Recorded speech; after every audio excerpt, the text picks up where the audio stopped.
प्यारे विद्यार्थियों, सुप्रभात। एजुसेट हरियाणा पर आप सभी का स्वागत है।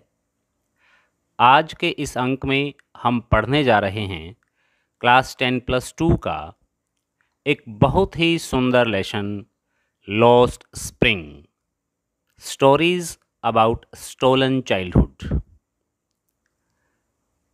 Let us discuss the learning outcomes of the story. First of all, the writer focuses on the sufferings of child labor. She focuses on the plight of child labor and importance of their schooling. The readers become sensitive towards child labor activities and the importance of schooling for the children. The readers of the story or the students can understand different figures of speech used in the story. And the readers or the students can understand the importance of education in human life. It also focuses on value of independence or the master of one's own business.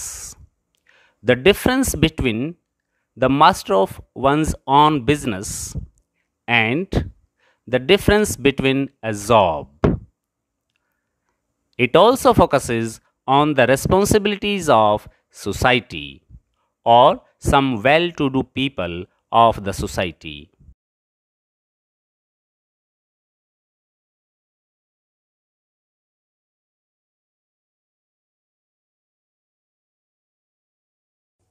Wish U a very good morning.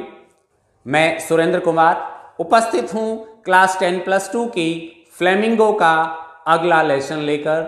And the name of the lesson is lost spring, stories of stolen childhood, written by Indian writer Anees Jung. Anees Jung द्वारा लिखित ये दोनों कहानियां हमारे बचपन की कहानियां हैं। इससे पहले कि हम ये स्टोरी शुरू करें, इस लेसन को शुरू करें, मेरा आपसे एक सवाल है। और वो सवाल ये है कि आपको अपनी ह्यूमन लाइफ में सबसे अच्छी स्टेज कौन सी लगती है? इन्फेंसी अर्थात शैशव अवस्था, चाइल्डहुड अर्थात बचपन, इसके बाद बॉयहुड लड़कपन, उसके बाद यूथ जवानी, देन ओल्ड एज। ये बहुत सारी स्टेजेस हमारी लाइफ की होती हैं। सबसे सुंदर जो स्टेज है वो कौन सी है? Of course childhood is the best stage of life. Annie's जंग भी यही कहना चाहती हैं। वो बताती हैं कि चाइल्डहुड हमारे जीवन की, ह्यूमन लाइफ की सबसे ब्यूटीफुल स्टेज है। इसका आनंद उन बच्चों का अधिकार है। परंतु क्या हो यदि वही चाइल्डहुड चाइल्ड लेबर में धंस जाए, वही चाइल्डहुड लाइवलीहुड को कमाने में चला जाए, वही चाइल्डहुड एक्सप्लॉइट हो जाए, तो उस चाइल्डहुड का क्या होगा? उसी दर्द को इस सोसाइटी के साथ बांटते हुए इंडियन राइटर एनीस जंग हमारा ध्यान बच्चों के चाइल्डहुड की तरफ ले जाती हैं। और यहां पर दो स्टोरीज के बारे में वो डिस्कस करती हैं जिनके नरेटर वो खुद हैं, जिनके बारे में वो खुद एक कुछ महसूस करती हैं, खुद उन बच्चों से मिलती हैं और उसने जो कुछ महसूस किया वो इन दो स्टोरीज के माध्यम से उसने हमारे साथ शेयर किया है। ये दोनों स्टोरीज आपके सिलेबस में हैं। सबसे पहले हम बात करते हैं इसकी ऑथर राइटर एनीस जंग की। एनीस जंग राउरकेला में पैदा हुई और हैदराबाद में पली, बढ़ी और पढ़ी। उसके पश्चात कुछ समय उन्होंने अपनी पढ़ाई यूएसए में भी की। उनका एक डायरेक्ट एक्सपीरियंस रहा है चाइल्ड लेबर से रिलेटेड। चाइल्ड लेबर एक बहुत भयानक समस्या न केवल इंडिया में बल्कि संपूर्ण विश्व में। चाइल्ड लेबर से रिलेटेड एक Indian Nobel laureate Kailash Satyarthi का नाम तो आपने सुना ही होगा। कैलाश सत्यार्थी जी ने क्या नहीं किया चाइल्ड लेबर के लिए? कितने हजारों हजार बच्चों को उन्होंने चाइल्ड लेबर से मुक्त कराकर उन बच्चों को उनका बचपन लौटाया। इसीलिए उनको दुनिया के सबसे बड़े पुरस्कार नोबेल पुरस्कार से नवाजा गया। उसी चाइल्ड लेबर की बात यहां एनिस जंग कर रही है। जहां तक इसके टाइटल की बात है, इसका टाइटल ही इस पूरी स्टोरी को बयां कर देता है। Lost spring. स्प्रिंग सभी सीजन्स में बेस्ट सीजन होता है। यह सीजन ग्रोथ और फ्लावरिंग का सीजन माना जाता है। Spring season, this is known as the season of growth and flowering. ठीक उसी प्रकार से यहां स्प्रिंग इंडिकेट करता है चाइल्डहुड को। चाइल्डहुड ह्यूमन लाइफ की बेस्ट स्टेज है, और यदि वही सभी सीजन्स में से, पूरे वर्ष के सभी सीजन्स में से यदि हम स्प्रिंग को निकाल दें तो हमारे पास क्या बचेगा? Winter, summer, hot days. Spring is the best season of all the seasons. In the same way, childhood is the best stage of all the human life stages. Lost spring. Lost means forgotten, lost, stolen. अगर बचपन को हम human life की सभी stages में से निकाल दें तो हमारे पास केवल और केवल संघर्ष ही बच जाता है। यहां पर लॉस्ट स्प्रिंग इंडिकेट करता है the most joyful stage of human life का खत्म हो जाना, एक्सप्लॉइट हो जाना। इसका टाइटल इंडिकेट करता है the most joyful stage of human life. Spring means childhood and lost childhood means childhood in labour, child labour, forbidden childhood, forgotten childhood और स्टोलन चाइल्डहुड, खोया हुआ बचपन, बचपन जो चोरी हो गया, बचपन जैसे चाइल्ड लेबर में बर्बाद कर दिया गया, उस बचपन की बात कर रही हैं एनिस जंग। एनिस जंग का एक डायरेक्ट एक्सपीरियंस रहा है इन बच्चों से इंटरेक्ट करने का, और उसी इंटरेक्शन को उन्होंने स्टोरी के माध्यम से हम तक पहुंचाया है। This is a heart touching story, heart touching description of 3 deprived children whose childhood had been lost. वो 3 बच्चे कौन हैं? साहिब, मुकेश एंड सविता। इसमें इन 3 बच्चों का जिक्र है। There are 2 stories. The first story, story 1 is, the name of the first story is sometimes I find a rupee in garbage. Sometimes I find a rupee in garbage. इस स्टोरी में साहिब ए आलम नाम का एक कैरेक्टर है जिसे short में साहिब कहा जाता है। इसके नाम में ही आयरनी है, विडंबना है। और क्या विडंबना है? साहिब ए आलम का मीनिंग होता है Lord of the universe. Lord of the universe. क्या साहिब को उसके नाम का अर्थ पता है? जी नहीं। लेकिन ऐसा नाम होने के बावजूद आयरनी यह है कि वो बच्चा रैग पिकर है। गंदगी के ढेर में से, कूड़े के ढेर में से अपने लाइवलीहुड ढूंढता है। कहीं एक कॉइन ढूंढता है तो कहीं कोई फूड, लेफ्ट आउट फूड के पीसेज ढूंढता है। नाम में ही आयरनी है। यहां पर ये जो साहिब ए आलम जो बच्चा है, इसके भी ड्रीम है, ये भी स्कूल में पढ़ना चाहता है। हम इसकी स्टोरी में चर्चा करेंगे। ये भी कुछ बनना चाहता है, इसे स्कूल पढ़ाई अच्छी लगती है, लेकिन ये बेयर फुटेड, एक सैक लिए हुए गार्बेज के ढेरों को दर दर भटक रहा है, वहां से कुछ ढूंढ रहा है। ढूंढने के लिए ये एक रिफ्यूजी है, रिफ्यूज फ्रॉम ढाका, जिसके खुद के अपने खेत थे, जिसके परिवार के अपने खेत, अपना घर, सब कुछ था, लेकिन वो स्टॉर्म से तबाह होने के कारण ये फैमिली दिल्ली के पास आउटस्कर्ट्स में सीमापुरी नामक जगह पर आकर एक स्लम एरिया में रहने लगे और रैग पिकिंग का धंधा शुरू कर दिया, का काम शुरू कर दिया। साहिब ए आलम, यहां केवल साहिब ए आलम की बात नहीं है। ऐसे लाखों बच्चे इंडिया में आज भी दर दर भटक रहे हैं, एक बोरा लिए हुए। आप हर शहर में उनको गार्बेज में से कुछ चीजें ढूंढते हुए देखेंगे, पाएंगे। उनका बचपन वहां गार्बेज के ढेरों पर बर्बाद हो रहा है।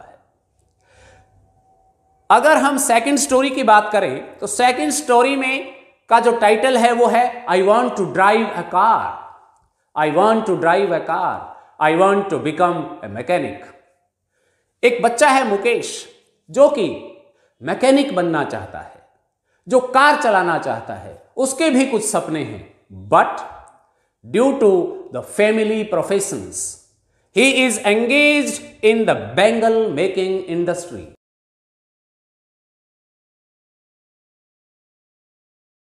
Old days profession of their families in Firozabad, bangle making industry. Although he wants to become a car mechanic, he wants to drive a car, but he is forced to do the job of bangle making. यहां पर अगर हम बात करें इस story के माध्यम से एनीस जंग life of bangle makers and their families के बारे में डिस्क्राइब करती हैं। इन दोनों स्टोरीज की अगर हम थीम की बात करें तो इनकी थीम है पावर्टी, एक्सट्रीम पावर्टी। इनकी थीम है चाइल्ड लेबर, और ये पावर्टी और चाइल्ड लेबर इन बच्चों को पहुंचा देती है एक्सप्लॉयटेशन में। They are forced to work, they are forced to rag picking और बैंगल मेकिंग। आइए अब इन स्टोरीज को वन बाय वन डिटेल में डिस्कस करते हैं। आइए अब हम चर्चा करते हैं first story of stolen childhood, and the title of the first story is, यहां एक सेंटेंस है, उस सेंटेंस से हम कह सकते हैं कि ये first story sometimes I find a rupee in the garbage. Rag picker की स्टेटमेंट है, वो कहता है कि sometimes I find a rupee in the garbage, और ये बहुत बड़ी अचीवमेंट वो बच्चे मानते हैं, because garbage to them is gold. Garbage उनके लिए गोल्ड के समान है, वो उसमें से कुछ ना कुछ अपने लाइवलीहुड के लिए, अपने एंजॉयमेंट के लिए, अपनी खुशी के लिए ढूंढ ही लेते हैं। एनीस जंग ने इस स्टोरी में she comes across some rag pickers children, वो कुछ बच्चों से मिलती हैं near about Seemapuri in New Delhi. ये फैमिलीज यूजुअली, सारी की सारी families, most of the families Dhaka से यहां रिफ्यूजी के रूप में आई। ढाका में उनके घर, उनके खेत खलिहान किसी बहुत बड़े भयंकर तूफान से, स्टॉर्म से बर्बाद होने के पश्चात they have taken refuge at Seemapuri in Delhi. Seemapuri has become a home to 10,000 rag picker families. वहां केवल और केवल दूर दूर तक रैग पिकर फैमिलीज ही रहती हैं, ऐसा सीमापुरी के बारे में कहा जाता है। Seemapuri is in the outskirts of Delhi. यद्यपि आजकल तो सीमापुरी रैग पिकर्स कॉलोनी नहीं रही, वहां पर आजकल तो बहुत ज्यादा प्रोग्रेस हो चुकी है, परंतु जब एनीस जंग ने इस लेसन को लिखा था तब Seemapuri was non for rag pickers only. Annie's जंग उस कुछ रैग पिकर्स बच्चों से सुबह सुबह मिलती हैं अचानक, और उनको देखकर, जो कि बेयर फुटेड हैं, वो बच्चे जिनके पैरों में चप्पलें नहीं हैं और हाथ में केवल कूड़ा बीनने के लिए एक बोरा है, एक सैक है। एनीस जंग उनसे पूछती हैं, why do you do this, तुम ऐसा क्यों करते हो? तो वो बच्चा, एक बच्चा जिसका नाम साहिब है, जिसका पूरा नाम साहिब ए आलम है, वो बताता है because we have nothing else to do, क्योंकि हमारे पास कुछ और करने के लिए है ही नहीं। फिर एनीस जंग पूछती हैं, why don't you go to school, तुम स्कूल क्यों नहीं जाते? तो बच्चा जवाब देता है, there is no school in our neighbourhood, कोई स्कूल है ही नहीं हमारे नेबरहुड में। We want to go but there is no school, so we do this rag picking. फिर एनीस जंग मजाक में ही कह देती हैं, if I open a school would you come to school? Sahib becomes very much happy and he says, yes I will definitely join your school. And उसके बाद जब भी एनीस जंग उसको मिलती हैं तो वो भागकर खुशी से एनीस जंग के पास आता है और पूछता है, have you started the school? I want to join. देखिए कितनी तीव्र इच्छा है उसकी स्कूल जाने की, लेकिन उसका चाइल्डहुड रैग पिकिंग में बहुत ज्यादा डेप्थ तक घुस चुका है और कोई स्कूल ना होने की वजह से, कोई हेल्प ना होने की वजह से वो बच्चा रैग पिकिंग करने के लिए मजबूर है। ऐसे लाखों बच्चे इंडिया में आज भी रैग पिकिंग कर रहे हैं। यदि उनको वो फैसिलिटीज, वो सुविधाएं और वो गाइडेंस मिले, they may join the school.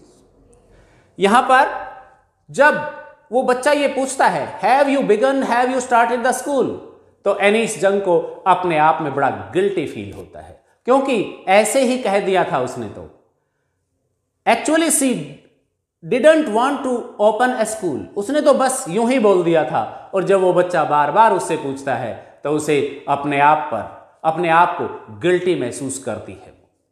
इस प्रकार से हम कह सकते हैं कि they wanted to join the school because they have desire to go to school. Rag picking ही उनका एकमात्र व्यवसाय बन गया है। रैग पिकिंग हर व्यक्ति के लिए अलग अलग मायने रखता है, उसके अलग अलग मीनिंग हैं। Livelihood for parents, for elders, elders के लिए वो आजीविका है, लाइवलीहुड है, उनका पेट पलता है। But fun and treasure hunt, enjoyment for the children. लेकिन रैग पिकर बच्चों के लिए वो एक मजा है, एक आनंद है, या एक ट्रेजर हंट है जहां उन्हें कभी कभार सिक्के भी मिल जाते हैं, कॉइन्स भी मिल जाते हैं। उस समय बड़ी खुशी उन लोगों को होती है। यहां पर एनीस जंग पूछती हैं why don't you go to school, there is no school in my neighbourhood, if I open a school would you join? Yes, he becomes happy. Rag picking, इस स्टोरी में साहिब रैग पिकिंग को छोड़कर एक बार एक tea stall पर एक employ बन जाता है।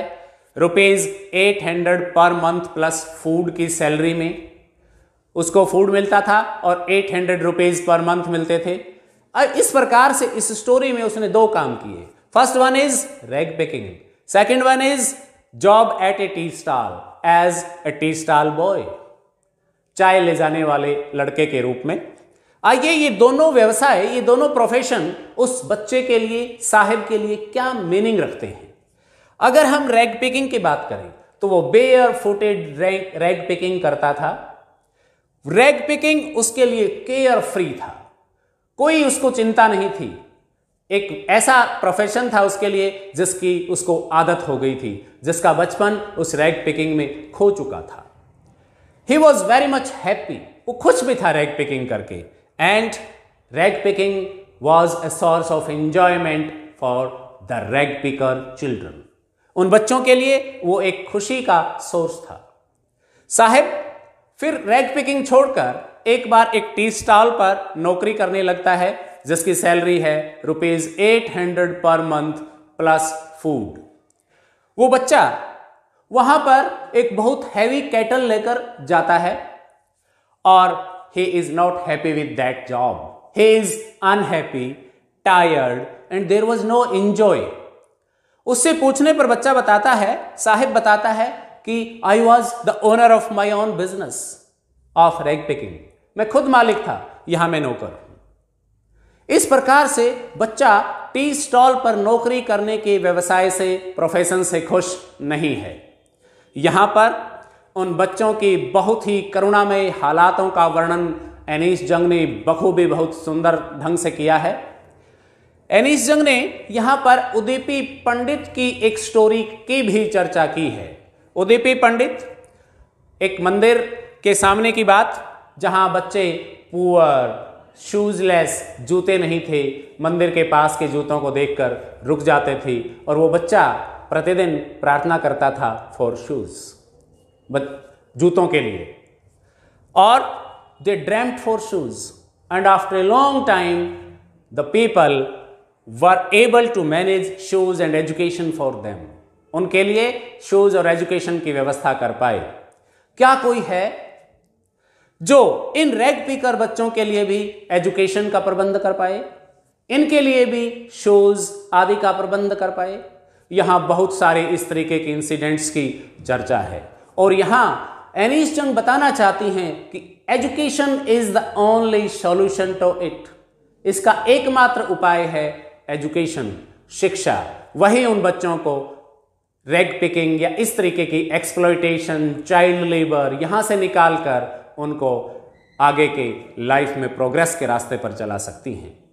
साहिब आलम, जिसके नाम में ही आयरनी है, Sahib the Lord of the universe, और he is busy, he is exploited in child labor, he is exploited in rag picking। इस तरीके के व्यवसाय में वो बच्चे फंसे हुए हैं। ये था रैग पिकिंग की स्टोरी के बारे में, फर्स्ट स्टोरी के बारे में। आप इसके नोट्स अपने नोटबुक में नोट कीजिए, इसके क्वेश्चन आंसर्स लिखिए, इसके समरी लिखिए, और आइए अब हम दूसरी स्टोरी डिस्कस करते हैं, और वो स्टोरी है I want to drive a car, Mukesh. Dear students, आइए हम स्टोरीज ऑफ स्टोलन चाइल्डहुड की सेकंड स्टोरी को डिस्कस करें। I want to drive a car, I want to become a car mechanic. इस स्टोरी में मुकेश नाम का एक लड़का, जो कि अपनी फैमिली के साथ age old tradition of bangle making industry में फंसा हुआ है, but he thinks out of box. वो थोड़ा सा अपने ट्रेडिशन से बाहर जाकर सोचता है। He wants to leave the business, he doesn't want to be in the same profession of age old tradition, that is Bengal making. He thinks out of box, but in Firozabad none thinks out of box, none dares to think out of box. He or she has to be in the same profession. But Mukesh thinks, I want to drive a car, I want to become a mechanic. ये story Firozabad के bangle industry में फंसे हुए सैकड़ों परिवारों की है। Mukesh family is in the bangle making industry in Firozabad. Bangle making industry, हालांकि bangles are known for sanctity, purity and suhag of ladies in India, but do they know, do those brides know that who make them, and what are the conditions, dismal conditions in which these bangles are manufactured? No, they don't know. But the families of bangle making or bangle making families have been working in dismal and very poor conditions.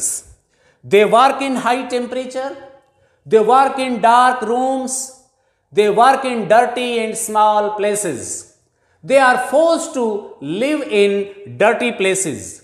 They have to work with hazardous working conditions, which are very much hazardous to their lives. How are they hazardous? Father of Mukesh, Mukesh's father is busy in making bangles. He has lost his eyesight due to glass dust and low light lamps. Low light lamps में काम करने के वजह से या फिर glass industry में काम करने की वजह से उनकी आईसाइट जवान होने से पहले ही चली जाती है। Brother is also busy in bangle making, and Mukesh bhabhi means his brother's wife take cares of the family and say performs other duties of the family. Here there are these characters: Mukesh, Mukesh's father, Mukesh's mother, Mukesh's brother and Mukesh's brother's wife. चार characters इसमें हैं. They are busy, they are forced into child labor or they are forced into the family profession of bangle making. ये bangle making they have become, most of the children have become old before their youth. जवान होने से पहले ही बूढ़े हो जाते हैं, आई site चली जाती है, कमर झुक जाती है, इस प्रकार के हेल्थ कंडीशंस उनकी हो जाती हैं जो बहुत ही ज़्यादा दयनीय हैं, पुअर हैं। यहाँ पर सविता एक यंग गर्ल है जिसकी फैमिली भी बैंगल मेकिंग इंडस्ट्री में व्यस्त है। उनको और उनके बच्चों को उनका असिस्ट करना पड़ता है, उनकी हेल्प करनी पड़ती है, उनके साथ बैंगल मेकिंग में काम करवाना पड़ता है फॉर देयर लाइवलीहुड। यही उनके फैमिलीज का बिजनेस है। बहुत ही करुणामयी हालत यहाँ फिरोजाबाद के बैंगल मेकिंग फैमिलीज की दर्शाई गई है एनीस जंग के द्वारा। हैजार्डस मेकिंग कंडीशंस, कैसी hazards making conditions? Dim light में उनको काम करना पड़ता है, हॉट फर्नेसेस के सामने ग्लासेस को वेल्ड करना पड़ता है, जोड़ना पड़ता है, क्राउडेड लेन्स में एनिमल्स के साथ उनको रहना पड़ता है, और ना केवल यह एक्सप्लॉयटेशन और लेबर बल्कि उनको करप्शन की मार भी सहनी पड़ती है। They are exploited by money lenders, they are exploited by police, they are exploited by bureaucrats, they are exploited by politicians। इन सब की द्वारा उनको एक्सप्लॉइट भी किया जाता है। वो किस प्रकार से अपने जीवन में सुखद रह सकते हैं या कुछ अच्छा भला सोच सकते हैं, कभी नहीं। इस दोनों स्टोरीज के माध्यम से एनीस जंग ने कुछ पॉइंट्स को हाईलाइट किया है, और वो पॉइंट्स हैं exploitation, ill treatment, child labour, corruption. यही इस स्टोरीज का थीम भी है। इन दोनों स्टोरीज को आप अपनी बुक से पढ़िए, इन वीडियोस को देखिए, इन मेन पॉइंट्स को, इन ब्रेन मैप्स को अपनी नोटबुक्स में नोट कीजिए, याद कीजिए, and if you do this you will be able to attempt all the questions effectively and you will gain full marks. Dear students, at the end of the lesson, we can say that there are three main characters. One is Sahib-e-Alam. Sahib-e-Alam इसका एक मुख्य पात्र है। इसका character sketch आपसे पूछा जा सकता है। Here I am going to give you some key phrases from which you can make an effective character sketch of Sahib-e-Alam. As you know, Sahib-e-Alam is a rag picker in Simapuri in Delhi. He has been migrated from Bangladesh in 1971. The meaning of his name is Lord of the Universe, but it is completely opposite to his name because he is a rag picker by profession, but he is a Sahib-e-Alam by his name. So there is a complete contrast between the meaning of his name and the profession of Sahib-e-Alam. He is busy in scrounging for gold because garbage is gold for them. There is no school in his neighborhood. If it had been there, he would have been a student in that school. Garbage is gold for them. And all the rag pickers or Sahib-e-Alam is hopeful to find more garbage or more money in the garbage. Being Sahib-e-Alam or Lord of the Universe, which is the meaning of his name, he devoids of the basic facilities like sewage, water, and living facilities. He works at a tea stall, but he is not happy. He is completely dissatisfied with this job. The tea kettle is too heavy for him to carry. But that rag picker sack, that sack for rag, is not too heavy as compared to the tea kettle. इस प्रकार से हम कह सकते हैं कि साहिब-ए-आलम एक बहुत ही इंपॉर्टेंट कैरेक्टर है इस स्टोरी का। आप इन की फ्रेजेस की मदद से साहिब-ए-आलम का कैरेक्टर स्केच लिख सकते हैं। आप इसका कैरेक्टर स्केच लिखकर अपने टीचर से चेक करवा सकते हैं। The next character sketch of the story is Mukesh. Mukesh is the son of A bangle maker family, but he takes courage to do something new in his life. वो कुछ नया करना चाहता है। He wants to move from the family profession. He likes to be his own master. He dreams to become a motor mechanic, but he has no money to learn car driving. There are so many problems for him. He is busy, or his family members are busy in the traditional job of bangle making in Firozabad. But he is a strong and determined boy. He has strong determination. So he dares to move away from the age old family professions. From the above key points, you can frame the character sketch of Mukesh. Next is Savita. Savita is a young girl who makes bangles with her family members, sitting beside an old woman.